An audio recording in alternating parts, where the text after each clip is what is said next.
teman-teman tanam duit semua, selamat siang. Selamat bertemu kembali dengan saya di sini, Hanif, beserta rekan saya, Ferry Latuihin. Kami berdua dari Tanam Duit dalam acara atau event Market Outlook setiap hari Senin. Hari ini, hari Senin tanggal 19 April 2021. Judulnya kira-kira adalah asing masuk terus nih ke market kita. Gimana berikutnya? Nah, tapi ada beberapa hal yang mungkin perlu diperhatikan ya. Ada beberapa perkembangan sehingga membuat market masih volatile. Bos Ferry, apa kabar Bos? Ya Bos, halo. Hey. Ya siap, silakan. Oke, Bos. Silakan, ini Bos. Ini judulnya rada nyeleneh juga nih. Katanya asing masih mau masuk, Fer. Ya, Padahal begitu. kita lagi masih volatile banget gitu loh. Ya, kelihatannya begitu. Kalau lihat dari minggu lalu sih kelihatannya asing udah pada waktu hari Kamis Robo sempat 1, sekian T gitu masuk ya di berapa ratus M, kemudian berapa puluh M gitu loh. Tapi poinnya mereka nggak keluar. Dan kita lihat tekanan juga udah semakin rendah ya. Kalau seminggu-minggu sebelumnya kan sampai ke 5.800 indeks kita jebol, sekarang masih di atas 6.000, masih oke lah. Dan marketnya hari juga kayaknya masih sepi. Hari Senin lagi yang pertama lagi sesi kedua. Tapi you never know loh, kayak kemarin-kemarin juga ujung-ujungnya ditutup hijau ya. Memang market kita ini masih sideways karena menunggu beberapa kabar, terutama adalah kabar mengenai pertumbuhan ekonomi kita. Ini setahu saya belum keluar data dari BPS ya, yang udah keluar tuh PMI sama inflasi sama ekspor import ya, itu udah cukup bagus sehingga nggak merupakan pressure pada market. Nah, yang kedua juga data daripada corporate earnings ya, terutama laporan keuangan Q1 ini juga masih in the pipeline, belum keluar, jadi market masih nunggu lah ya, waiting on the sideline gitu loh ya. Tek-tok ya, kiri kan dapat 1 poin kabur kayak gitu loh ya. Nah, ini wajar. Nah, tapi kalau eksternal yang menjadi pressure itu karena ada gelombang ketiga di India sama Brazil ya, corona ini, sehingga kita supply-nya vaksin ini harusnya dapat 100%, cuma dapat 65%, 2/3 ya. Kita nego sama Amerika lah ya, Pfizer ya kan, AstraZeneca yang supaya terjamin supply daripada vaksin itu gitu. Itu negatif sentimennya. Tapi yang ada lagi yang positif sebetulnya, yield curve di Amerika ini udah turun lagi karena inflasi ini kemungkinan temporary di Amerika. Ya, recovery itu pasti ada tekanan inflasi, tapi sifatnya recovery karena jobless rate tinggi 9-10% ya kan, jadi masih jauh lah untuk inflasi yang namanya cost inflation karena wages masih rendah ya. Nah, jadi semuanya basically ini semua monyet nunggu berita yang bagus ya dari corporate level maupun dari macro level gitu loh. Oleh karena itu indeks kita masih sideways gitu dengan volume yang tipis. Nah, itu reasonnya. Nah, bukan tidak mungkin kalau ternyata data-data ini keluar, numbers ini keluar ya kan, economic numbers dan corporate numbers ini keluar. Kalau soal pemerintah udah dijamin, pemerintah mau keluarin lagi 187 triliun untuk membantu UMKM, fiskal stimulus ya, jadi oke. Nah, ini efeknya ke perbankan, jadi kredit macetnya juga berkurang gitu kan. Ini bagus sekali. Nah, makanya ini bisa jadi kayak rodeo nanti saya khawatirnya. In the sense selama dia begini, begitu kandangnya terlepas nih yang mengekang binal ini market gitu loh.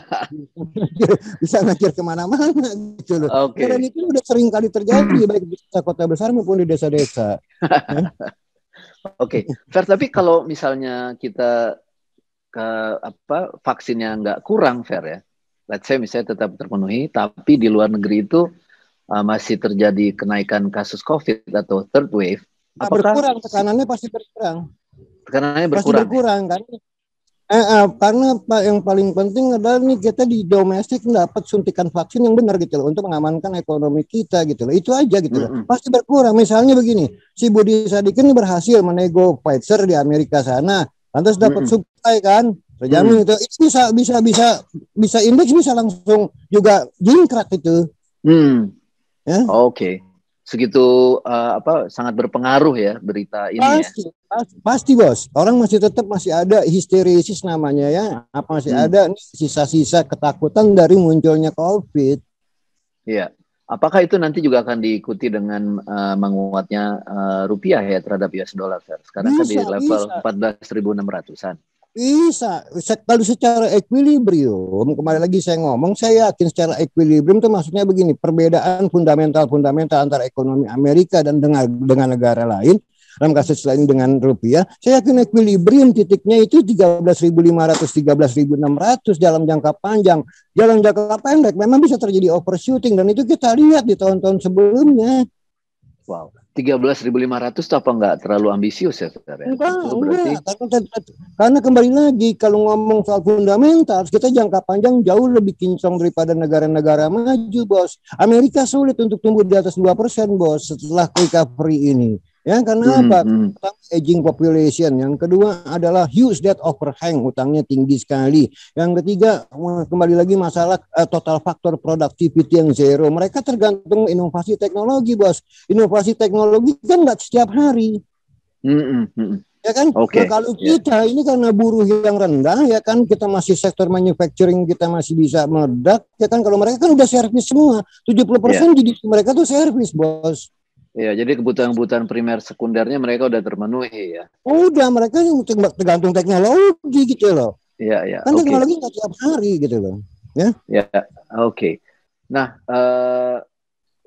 mengenai hutang, Fer ya, ini kan masih banyak juga yang ngomongin utang Indonesia ini bengkak. Kita udah sering juga ngomongin ya, tapi masih aja banyak orang yang kayaknya kok selalu protes utang Indonesia itu naik terus gitu ya. Terus gimana cara bayarnya? Kalau kagak utang, malah debt GDP rasio kita itu bisa naik luar biasa. Debt-nya nggak naik, tapi GDP-nya turun, kan rasionya jadi naik. Ya, artinya kalau income-nya naik ya wajar kalau kita juga naik utangnya ya gitu ya. Bukan gitu. Jadi gini, yang namanya utang semua negara seluruh dunia ini di zaman COVID ini is a must. Harus ya. Harusan, nggak ada negara yang nggak ngutang. Itu yang pertama. Yang kedua adalah kembali lagi, kalau mau ngomong utang how risky and how sustainable it is, tunggu rating agency memberikan rating dengan alasan-alasan mereka. Kan ada rating agency S&P, Moody's, Fitch segala macam. Mereka belum mengeluarkan komentar-komentar apa-apa lagi. Itu dua. Yang ketiga, di dalam forum G20 ini sedang lagi terjadi pembicaraan untuk merestrukturisasi utang 78 negara berkembang. Karena mereka tahu negara-negara maju tidak bisa menekan negara-negara berkembang karena mereka sendiri bakal bohwat. Kalau ditekan akhirnya default, ngerti nggak? Akan terjadi restrukturisasi dalam skala internasional. Jadi jangan cuma melihat utang nenek-nenek juga bisa kalau lihat angka turun. Nggak usah sekolah tinggi-tinggi sampai S3, S500. Betul. S500 mobil Mercy dong, Bos. Oh iya. Nah, ada bajai. Wow. Berarti sebetulnya masyarakat Indonesia ya, rakyat Indonesia harusnya bersyukur dong ya. Kita nggak ngelihat apa-apa, Bos. Gini, kita nggak usah ngomongin teori dan angka-angka lah. Kita jalan aja lah kemana-mana. Nggak ada yang kelaparan. Betul. Kecuali yang lagi puasa. Betul. Ya, artinya kita juga nggak ada social unrest ya. Nggak ada, clean, semua bagus. Gini, saya ini ekonom yang pedas. Kalau jelek saya bilang jelek, walaupun itu presiden siapa. Tapi kalau bagus kita mesti cengli dong. Kita puji lah kebijakannya tepat gitu loh. Jangan bias gitu loh. Apa aja yang pemerintah lakukan salah, bukan begitu cara berpikirnya. Oke, coba kita buka.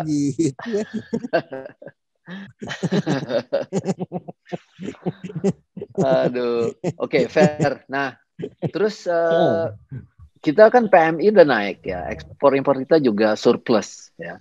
Apakah PMI ini yang di level 53 akan naik lagi gitu, Fer? Ini PMI kita kalau menurut saya untuk kuartal pertama ini sampai bulan Juni nanti itu nggak jauh dari level 50 sampai 55 ya, nggak jauh dari situ. Nah, baru nanti terjadi akselerasi kalau kuartal kedua ini kita bisa catching up menebus dosa kita tahun lalu yang minus 5,32% menjadi tahun ini kuartal kedua 7 apalagi 8%, itu akan memboost yang namanya consumer confidence dan business sentiment. Ya, nah di semester kedua itu kuartal ketiga, keempat baru mungkin PMI kita bisa sampai di atas 55, 56, 57 bahkan bisa 60 gitu loh ya. Jadi memang ada cycle-nya dan cycle-nya itu timing gitu loh. Ya nggak bisa diburu-buru gitu loh ya. Cepetan dong PMI jadi 60 nggak bisa. Iya, karena itu kan adalah manufacturing index ya. Jadi itu menggambarkan kapasitas produksinya terpakai seperti apa gitu ya. Persis, dan manufacturing kita masih besar, porsinya 30, 35, 40%. Jadi kalau punya manufacturing jalan, multipliernya juga ke services. Ya kalau orang kerja lagi, dia bisa makan lagi di restoran, ya kan? Nggak bisa ke warteg, ke warung. Ini semua ada multipliernya gitu. Tapi benchmarknya memang ukurannya adalah manufacturing, yaitu PMI. Oke. Ini ada pertanyaan, Fer. Pertanyaannya gini, efek sovereign wealth fund kepada akselerasi pertumbuhan ekonomi nasional kira-kira dapat dirasakan nggak dalam jangka waktu, dan dalam jangka waktu berapa lama kita baru bisa ngerasain? Gini, kalau pemerintah ini kembali lagi tidak ada yang namanya sovereign wealth fund, juga pemerintah tetap harus spending untuk infrastruktur ya. Uang kayak mau apa itu emas, nggak ada negara bisa membangun pertumbuhan ekonomi tanpa infrastruktur. Satu-satu. Yang kedua, dengan adanya SWF ini itu akan membantu pemerintah beban APBN-nya karena SWF yang akan mengeluarkan uang, dan kita lihat SWF ini udah mulai jalan dan Dubai udah komit 145 triliun katanya. Kenapa? Memang Indonesia ini sangat cantik sekali untuk pembangunan infrastruktur, bos. Terutama kawasan industri, pelabuhan, transportasi, ya kan semuanya. Karena ini masih low base sekali, jadi asing pun tidak takut mengucurkan uangnya ke Indonesia karena memang kembali lagi ada alasan-alasannya membuat mereka berani. Pertama, we have big market, 270 juta manusia, bos. Dan kan kedua, we have young population, rata-rata umur 29 masih produktif, ya kan? Nah, yang ketiga, kita juga ditopang dengan diluncurkannya Omnibus Law ya, yang mempermudah orang-orang masuk investasi, ya kan? Nah, yang keempat, selebihnya juga kita termasuk ke istilahnya kalau ngomong in term of wages, kita masih rendah ya, sama kayak Vietnam lah, malah lebih rendah lagi. Cuman memang satu, pemerintah yang harus mereka fokus adalah urusan-urusan yang namanya suprastruktur, yaitu masalah institusi, terutama masalah izin-izin. Ya, nah, itu Omnibus Law bukan yang mengatasi itu. Ya, itu salah satu vehikelnya nanti Omnibus Law ya, untuk menjembatani masalah itu ya, yang menjadi entry barrier yang sangat tinggi itu masalah perizinan. Ya, jadi kalau itu semua udah bisa ya ditangani, lantas kapital ikut masuk karena memang Indonesia is quite sexy sebagai emerging market. Juga kita ngeliat nggak ada political turmoil, politik itu masuk stabil, itu penting juga indikator itu. Nggak seperti misalnya nggak seperti kayak Brazil, Argentina itu kan karena Venezuela ya. Iya, Venezuela itu kan gila-gilaan. Indonesia masih atraktif dalam kasus itu. Jadi kalau ngomong SWF ini kayak vitamin lah ya dalam jangka panjang ya, yang mempercepat pertumbuhan infrastruktur kita gitu loh. Jadi setelah corona ini saya masih yakin kita akan tumbuh di atas 5%. Bisa juga kalau memang cantik cara permainannya bisa 6%, kayak India 7,5%, kita 6% aja sebenarnya masih ketinggalan, tapi masih bisa kita 6%. Vietnam 7,5%. Nah itulah makanya saya bilang this decade will belong to Asia. Oke. Fer, kalau SWF itu dia menghimpun dananya dalam bentuk pinjaman atau dalam bentuk foreign direct investment gitu jadinya, Fer? Ini sebetulnya pooling of funds kayak private equity lah kalau dia bilang. Reksadana ya. Reksadana tapi yang terbatas. Berarti equity dong yang sebenarnya equity, itu bukan minjem duit negara, bukan negara minjem duit sama asing, bukan. Ini mah memang pure private equity gitu. Ya. Dan dia akan membangun infrastruktur dan tentunya efeknya akan dirasakan untuk jangka panjang ya. Pasti pasti. Nggak bisa ya, nggak Roma aja nggak dibangun dalam 1 hari, dan di Borobudur kan seminggu. Iya. Oke, ini Fer ada yang lagi nanya. Nih ya, proyeksi IHSG ke 7.000 di kuartal 3. Apabila terwujud, apakah artinya sell di posisi itu atau tetap keep? Gini, kalau dia sampai ke 7.000 kan yang bisa terjadi adalah kembali lagi apakah itu overshooting atau masih tetap punya upside potensial. Kalau ternyata kayak di Amerika, saya khawatir indeks 14.000, 15.000 itu kalau menurut saya khawatir kenapa bisa 34.000 indeks di Amerika. 34.000 karena bisa Amerika bisa menjadi bubble. Sebab apa? Dalam jangka panjang pertumbuhan ekonomi Amerika sulit untuk mencapai 2%, Bos. Karena dengan alasan-alasan tadi ya. Tapi kalau kita misalnya indeks 7.000 ya tak buat di kuartal ketiga atau akhir tahun lah misalnya, tapi prospek pertumbuhan ekonomi 2022 lebih baik daripada 2021. Iya. Kenapa? Betul, ya kan kecuali kalau prospeknya memburuk gitu loh. Ya, oke. Ya. Oke, ini ada lagi nih Fer ya. Isu tentang kewajiban dan tagihan BUMN karya. Gimana ceritanya? Apakah dampaknya ke berkelanjutan ini kan karena ke adanya pembangunan infrastruktur? Enggak, ini kan karena adanya tahun 2020 itu, pertama adanya COVID, ya kan, itu menjadi mengganggu proyek-proyek, dan yang kedua adanya cost overrun, ya kan, kenaikan ongkos yang di luar perkiraan dalam ketidakpastian. Yang ketiga, sekarang mereka lagi restrukturisasi dengan kreditor, semuanya dalam bentuk sindikasi. Nggak mungkin dibangkrutin gitu loh ya, kreditur juga nggak bego gitu loh, karena ini ada kasus yang sifatnya shock yang cuma satu kali, bukan karena bukunya, Bos, ya. Jadi karena adanya COVID ini kan eksternal yang disebut exogenous shock, ya kan. Nah semua juga kena gitu lah, oleh karena itu mereka acceptable untuk melakukan restrukturisasi utangnya, itu wajar, itu bisnis risk gitu, nggak usah didramatisir gitu loh. Oke? Ya, artinya revenue mereka jadi turun ya karena COVID, misalnya kayak apa untuk jalan tol gitu ya. Yang penting kan outputnya itu udah terjadi, Bos. Kalau udah terjadi apa mau dibilang ya kan, bukan salah Bapak bergoyang.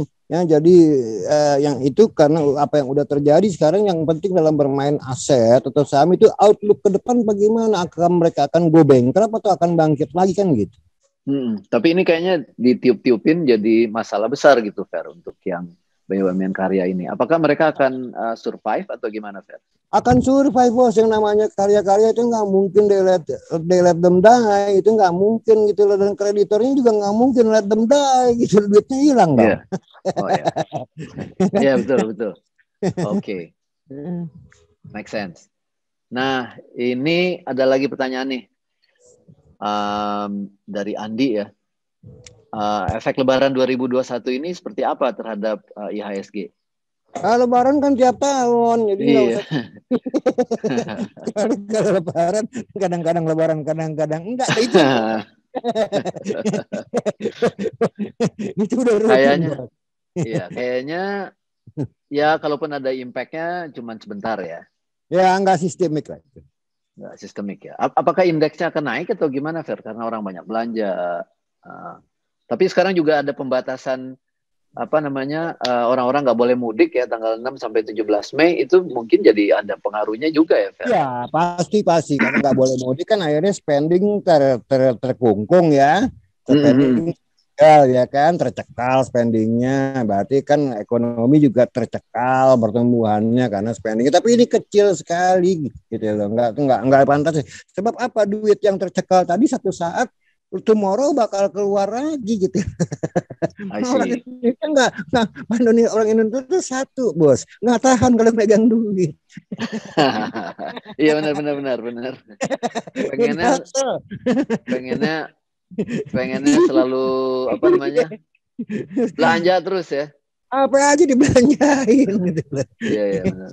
Oke. Nggak perlu juga pokoknya daripada nih duit ngerongrong ganggu tidur, keluarin aja gitu. Iya benar.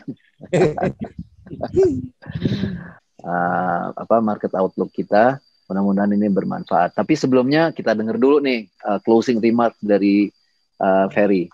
Closing remarknya gimana, Mas? Ya, saya yakin banget ekonomi is getting better, baik global maupun domestik. Dan yang kedua, masalah corona yang sekarang lagi di India sama itu akan solve gitu loh ya, mereka produsen terutama. Yang ketiga, kita juga akan keluar economic numbers yang akan sesuai dengan ekspektasi. Yang keempat, itu akselerasi baru terjadi setelah kuartal kedua, yaitu kuartal ketiga dan kuartal 4. Dan ini bisa binal. Kalau ternyata inline dengan semua ekspektasi baik global maupun domestik, indeks ini bisa seperti tadi saya bilang seperti rodeo yang terlepas dari kandangnya. Begitu terlepas dia bakal binal, itu bisa terjadi. Makanya sering terjadi apa yang namanya overshooting, bubble sementara, bubble rasional dan segala macam. Jadi time to buy menurut saya sekarang gitu loh. Oke. Ya time to buy banget gitu loh. Iya, apalagi asing juga udah mulai masuk ya, Fer ya. Apalagi asing udah mulai masuk. Sekarang indeks kayak gini-gini nih ya nunggu kabar berita corporate dan GDP. Iya. Kayak mau adu lari abis itu ya, begitu udah ketahuan. Nah, kalau ini kekangannya terlepas bisa binal, bisa unstoppable, Bos. Itu karakter indeks gitu, karakter market. Bisa lebay. Iya, oke. Sure. Oke, Fer, thank you banget untuk ulasannya. Teman-teman semua, demikian market outlook kita hari ini tanggal 19 April 2021. Semoga bermanfaat. Kalau ada pertanyaan nanti silakan, kalau yang di WhatsApp grup silakan disampaikan di WhatsApp grup ya, atau di grup Telegram. Terima kasih, sampai ketemu lagi minggu depan bersama saya dan Ferry Latuhin. Sampai jumpa, ciao. Ciao.